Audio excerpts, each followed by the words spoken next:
Welcome to Life by Design for Chiropractors, episode 79.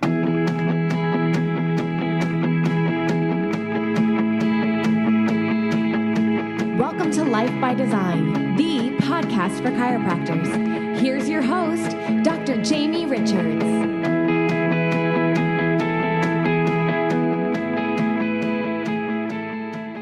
Welcome to Life by Design for Chiropractors, the voice of reason in chiropractic. I'm your host, Dr. Jamie Richards, and I'm joined today by my friend and colleague, Dr. Mike Gibson. Today's episode pertains to the recent article in the Globe and Mail, and it's not that we're going to break down the article or really discuss a lot of the findings. I don't think it's that important in that sense, but I think we can learn some lessons from this. And that's what today's going to be about. We're going to talk about some of the things we actually agree with in the article, which often surprises people because this isn't the first time an article, as the Global Mail article has come out. It won't be the last time. So I think it's more important you understand the principles behind this and how you can grow and how you can move away from being scared and terrified and put yourself in the best position to practice in a way that's safe but also right. Enjoy today's episode of Life by Design for Chiropractors. Mike, welcome to Life by Design for Chiropractors. Thanks, Jamie. I feel like it's been a while.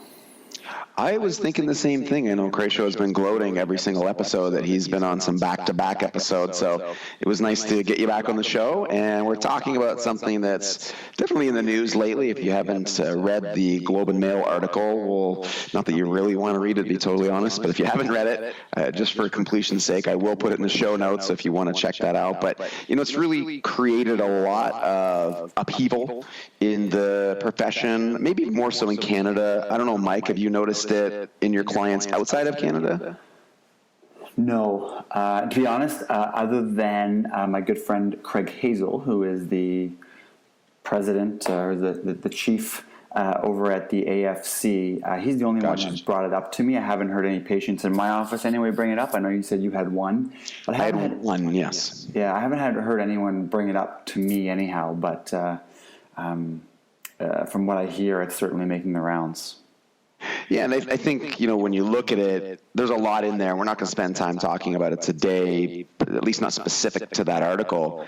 But essentially what it's doing is it's classifying and, you know, basically communicating that chiropractic is, at least the way that we practice it, and is a bunch of BS, and that is dangerous, and that you know, the public is at risk, and that somehow we're irresponsible if you practice this way. And that said, and I know I'll let you comment on this, but you know, on the surface, that kind of gets you put back and makes you feel defensive. But truthfully, when you read the article, you realize a lot of things that they're staking their claims on, we actually agree with. Yeah, I mean, there's so much to unpack, and like I said, I don't think that's what we want to do in this episode. But there are also several things, and we've commented on this before when different chiropractic hit pieces have come out. There's definitely quite a few things that are kind of, you know, pillars of their arguments that we agree with. Well, and it's not going to stop, right? I mean, it's just going to continue, and there's lots of reasons why that's going to happen. So really the purpose of the podcast today is to, not just for our Canadian listeners, but for our international listeners, you know, we're seeing different versions of this, whether it be in Australia, like I said, throughout Canada, but also in the United States and through Europe. So this is not isolated to, you know, the radius of this article. It is really something that's happening all over the place, and I think that docs are scared. They're not sure how they're going to, you know, manage this. They're not sure how to manage the emotions of this. They think, oh my goodness, is it going to affect my practice?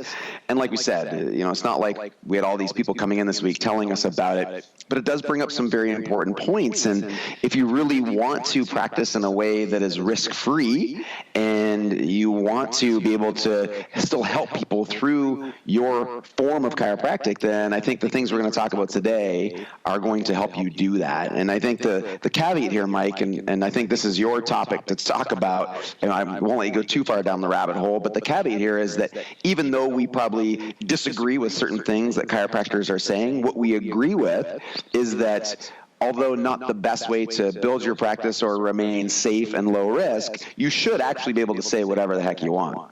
Well, that's it. And there's so many underlying issues here that are kind of pushing and driving, to be quite honest, that I just think are just disgusting in terms of the things that they're trying to do as far as their underlying philosophies, the lack of freedom that they're advocating as far as, what chiropractors do and say, the paternalism that they clearly believe in, that, they're smarter than others and their way is the only way, the lack of, they talk a lot about being patient-centered and we have to do whatever the patients want, which I find hilarious, given the fact that they're trying to dictate to us and the patients what type of care is even available for them to choose, which is hilarious. But again, we could sit here and we could absolutely destroy all of the arguments that are here, but that's not going to get us anywhere. That's the reality, a very sad reality of it. But the reality is that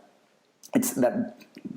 we can disagree with it all we want, but the reality of it is that if we keep doing these things, screw this, these guys are idiots, and that makes no sense. This is not fair. This is not right. And I think we should continue to fight it. I'm not saying that we roll over and just do whatever we can to stay out of trouble, but the reality is that we have to be smart about it. We have to put ourselves first in this case. It's shocking coming from us, but use the principle of rational selfishness. Say, hey, there's a point where being right is not worth it. It's not worth dying on the sword and putting your practice, your family at risk. Just your ability to help the people in your community, putting all of that at risk, just to in your marketing state that you can cure colic. Which may or may not be true, and certainly isn't the way we think you should practice, or even what you should say to people regardless. So it's about picking your battles and being smart, and understanding the landscape and the risks that exist, just to stay out of trouble. There's avenues that we're all going to have to decide together that we're going to take in a strategic way to fight this, but continuing to do what we're doing and expecting, the people to rise up in your community to speak up for you and demand that we practice the way it's just not going to happen. So we need to be smarter about it, and I think we need to start learning our lessons. Well, Mike, let me ask you a couple of questions here, because I think this opens up a very interesting conversation that I know we didn't even talk about in the pre-show, but, you went down this path of, we need to be smart about it, falling on the sword, and I'll tell you, there's probably a lot of people listening in who've heard people from the podium talk about, all of our predecessors who stood up for chiropractic, who went to jail for chiropractic, and, they feel that kind of passion, like, I'd go to jail for chiropractic, I'd put my family at risk because chiropractic is that important. Chiropractic wouldn't have survived if they didn't do this. What are your thoughts about that? How that relates to rational selfishness, and what the logical approach to this is, without necessarily, like you said, caving in, but at the same time, not sacrificing your own well-being and your family's well-being. Well, first of all, let's be clear that the world, the landscape, government, depending on where you live, is completely different than it was back then. So, you doing that now will get you absolutely nowhere. Back then, that was, government was different, and you had, you could make statements like that, and you could actually have change, but I'm sorry, that's just not going to work in today's world. But here's the, again, you want the solution? Practice third paradigm chiropractic. I hope that if you're listening to this, obviously either you practice in a third paradigm way or you desperately want to. So it's in your heart, it's in your mind that that's the best way to practice anyhow. And if you just do that, then you are not one of the people that are pushing or are providing the fuel for these types of arguments, right? If we just stuck to taking care of the spine and the nervous system, we'd be fine. A lot of their arguments would just disappear. And there's a couple other things I think that we're going to talk about, but a lot of those arguments would disappear if everyone was just practicing in this way. Right. Well, let's talk about then what we agree with from the article. They talked about, things like making claims, which I'll touch base on in a second, but then also talking about things that, may or may not be outside our scope, long-term care recommendations, some of the financial, prepayment things, taking care of kids. So these are things that, the way they're framed up, we can't necessarily disagree, with what they're saying, and it's not necessarily that we don't agree with, say, long-term care recs or assessments or taking care of kids. It's how most chiropractors are actually carrying those out in their business. I think you're right, and maybe let's just take the first two examples that you mentioned. Care plans, financial care plans and long-term recommendations. I mean, the argument that they're making there is that, if you're recommending 88 visits to someone, which I think is the traditional CBP recommendation, right, if I'm correct, not that I've practiced CBP, but if you're making that, you are a thief, you are a fraud. There is no evidence that is appropriate. Every single patient is different, and I don't disagree with any of those things, but what they're failing to recognize, and you need to learn if you're giving long-term recommendations, is that you need to understand, or I guess add the other part of that, is if you go in to see someone, and no matter what if you're going to see a dentist and you need braces, you want to know how long you should keep the braces on for. If your dentist or your orthodontist doesn't tell you how long they're going to be on for, and then you take them off, after a month because, well, shit, he never told me how long to keep them on, I mean, you'd be pretty pissed, right? Right. So imagine we did that in chiropractic. If someone comes to you with a specific problem and, you legitimately want to correct the problem, you probably want to know, okay, what am I getting myself into? How long is this going to take? What should my expectations be? What do I need to do? How long is it going to take?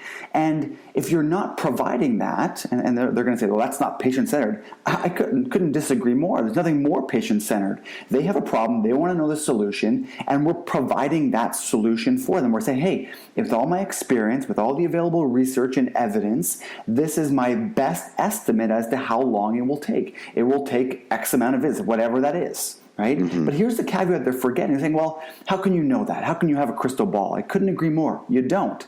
But the key here is that you are on a daily, every time you see that person, you are evaluating to see if your recommendations are the right ones. You're doing regular progress exams, right? Every 12 visits or more or less, but you're doing regular progress examinations to determine, I gave recommendations, I gave my best estimate. Now, is this working? Am I on track? Is it too much? Is it too little? You're constantly changing those recommendations based on what's happening. Because like they said, and I couldn't agree more, we don't have a crystal ball. We don't know exactly how, two people come in with the exact same problem, which could be seemingly identical stories, right? Mm-hmm. Same age, everything seems identical, but the reality is they're still going to respond in sometimes very, very different ways and along very different timelines. So go ahead. I was just saying, I think the important point that, I know you and I are speaking the same language. When we say the same problem or different problems, we're specifically talking about problems with the spine and nervous system. Thank you, yes. Not necessarily problems, this one has colic, and this person has low back pain, and this person has headaches. And, our approach in a third paradigm model is all of this is based on the objectivity of the testing. And so I think what you're saying makes total sense, Mike. I also think that a lot of docs are recommending long-term care plans. They may actually be saying, we're going to do an assessment and then we'll recalibrate or make changes based on that, but I don't actually think that happens. I think a lot of the time it's systematically built in to have an examination, but it's highly unlikely that any change is being made based on that. So I think if we truly carry this forward and say, look, we check everybody, we examine them, we give a recommendation, which I'm fine with long-term recommendations. We have assessments, and those assessments give us information about what we do, and then we make new changes based on that. If we actually do that and we don't claim to cure, fix, or treat, and we focus on optimization of the structure and the neurology, I just don't see how we could ever have a problem other than, of course, because things are government run, you're always open to somebody making a decision that you have no control over, even if it's completely illogical. But at least at this point, we're free to practice that form of chiropractic, which is, as we've talked about, third paradigm chiropractic. And I think that's the right way anyway. To be honest, Jamie, when I read these articles and I hear people talking, I'm like, I'm good because I don't do any of those things, right? I'm not practicing that way so that I don't get in trouble. I'm practicing that way because I think it's the right way. I don't think it could be any more patient-centered, right? Which is hilarious because that's their argument that it's not patient-centered. When you truly are doing those things, you're giving recommendations, and then having regular reassessments to make sure that the care becomes as individualized as necessary for each individual in your practice. Right. What could be more patient-centered than that? In fact, I think there's a stronger argument to say the opposite. If you don't give long-term recommendations to actually correct the problem, whether it's 4 visits or 88 visits, whatever is necessary given the person in front of you and the objective testing that you have, if you don't give them the full recommendations, even though you know about how long, I think that's exactly the definition of not being, as doctor-centered, because you're thinking about how you're going to be perceived versus what they need to know to make the right decision for them. Right. And the same applies to their argument when it comes to prepayments or, installment billings and so on. I mean, again, you're just giving patients options. Every profession in healthcare has those options. If you go to an orthodontist, you have an option to finance it or prepay it. If I go to a gym, I'm paying on a monthly basis. So again, it seems like chiropractors are being vilified for something that other professions within the same categories already do, and nobody seems to have a problem with. Yeah, and I love that. I love it that it's just like they make it feel like that we're putting a gun to their head and we're forcing them to pay. Right. It's like, hey, here's the deal. Okay, this is how much it's going to cost. You have 2 choices. Right, and it's dictated by us, by the CCO, that we have to give refunds. So you have to do that. That's the law, as it were. But here, I've got 2 options for you. You can save whatever 15, 20% if you pay in advance, or you can pay the full pot. Mm-hmm. Now, if you are someone who has that money, you have that money, why would you not do it? You could. You know what I mean? Like if you had to pay for it on your credit card, you can't beat it. Right. It's like, well, you're already committed to the process. I mean, it would be crazy not to. Yeah. Like, how is that not patient-centered? You're making care more affordable for people. You're giving them options in terms of how they take care of it. Like, I can't think of anything that's any more patient-centered than giving them options so that they can actually make the care affordable for them based on their unique financial situation. But again, I think it's kind of it's the straw man arguments here where it's like, oh, well, they're forcing them to do it. Well, yeah, listen, if you're forcing people to pay in advance or they can't start care, then, well, I mean, actually, I think you should have the right to do that. It's your business. You do as you please. I don't think that's a very good way to practice. And the reality is, if you did that, likely what would happen in my market anyway is that the market would say no to you, and you would not be very busy. Your business would fail, and the market would self-correct, and you would probably go out of business. So, I mean, again, back to freedom and back to freedom of speech and freedom of choice to run your business as you want. Don't want to go down that path, but the market would correct for that. I personally, that's something that I just would never do in my practice, because I want people to have the access to care, and giving them different financial options that will benefit them is something that I want to do because it's good for business. Well, and I think that it comes back to the same thing I said before. On the surface, carried out this way in the right context, it makes sense. It's patient-centered. It's a low-risk way to practice. Yet people who are, say, implementing some of these systems aren't actually doing it this way, and so they're making themselves susceptible to articles like the Globe and Mail when they're not giving an option to pay per visit, or when they're not giving refunds, or when they're using force or manipulation to get people into a care process. So it is being done, and it just goes back again, reinforcing. It's like when I look in the CCO book of who got in trouble last year, then that's the first thing I look at, right? I don't look at any of the other stuff. I just look at who got in trouble. Like all of us, and I look and I read the stories, and I think to myself, what the hell was this person doing?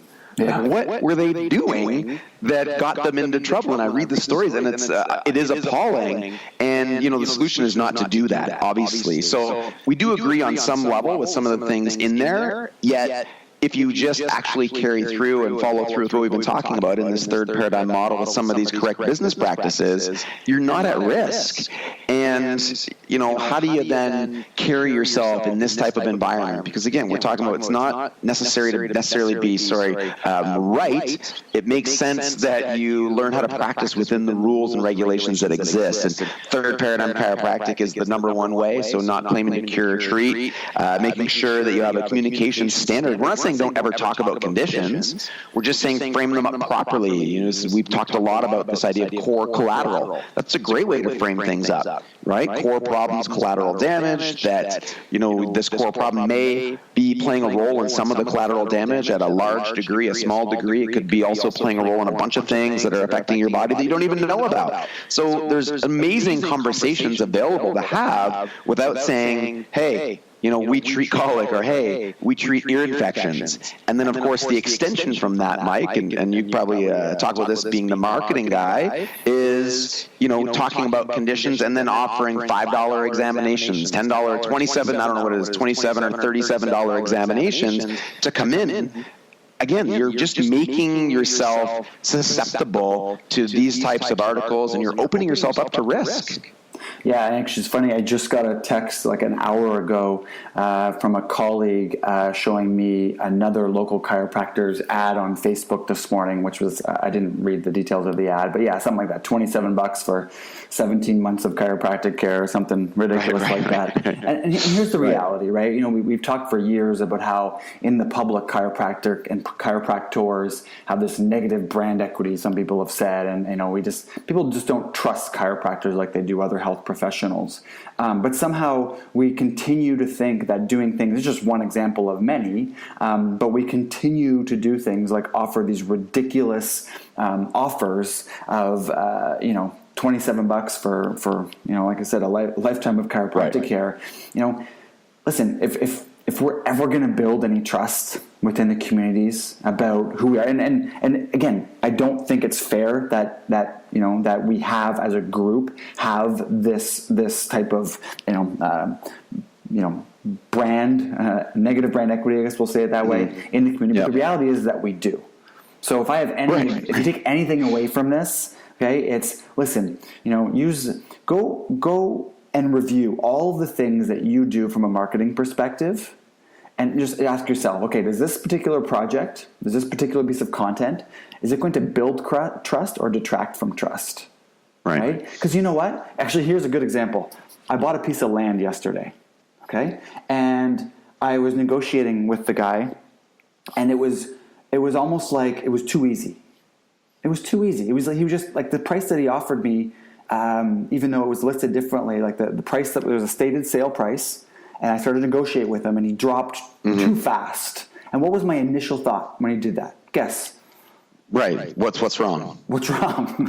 What's wrong with the land? So you know what I did last night? I called the neighbor who built beside me, and I called the developer to say, what's wrong with this land? Because I thought something is wrong with it. That was my initial thought right away. Right. Like, there's got to be something wrong with it for him to give me this land for such a cheap price when the stated price on the listing says this. What's wrong with this? So what do you think every person in your community is saying when they see $27, normally $429, it's on for what's wrong? Like, what's wrong, right? You want to build authority? Don't do that, right? And especially again when we're already starting from a place where, you know, people don't think highly of chiropractors. They just don't. So let's stop doing things like that. So go back, go through everything that you do, especially all your marketing, and ask yourself, is this going to build trust and authority in my community, or is it going to take away from the trust and authority that people have for my brand and me personally as a professional? Yeah, I think that's a big theme for today's episode, Mike. And, you know, we're not suggesting that there's not a time and a place to make an offer, and there's a way to do that. And, of course, that's a more complex discussion for just the next couple minutes that we're not going to get into. But as a starting place to keep yourself safe and practice in a paradigm that is correct, the third paradigm model is the approach to do that. There's just no other way or no other way to practice that doesn't keep you as safe, yet allows you to practice in the way that you have in your heart and your mind, and the way to communicate that into your community is simply by being trustworthy, is sharing value, helping people.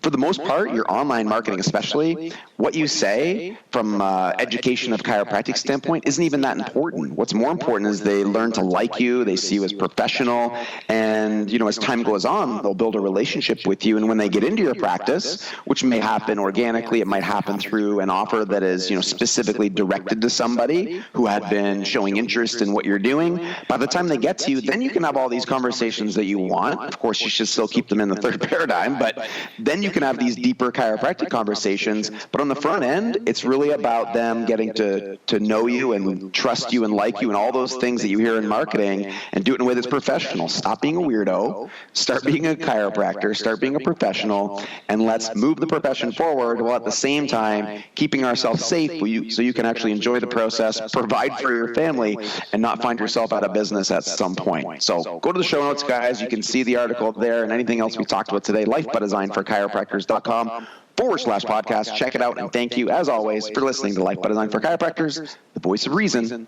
in chiropractic.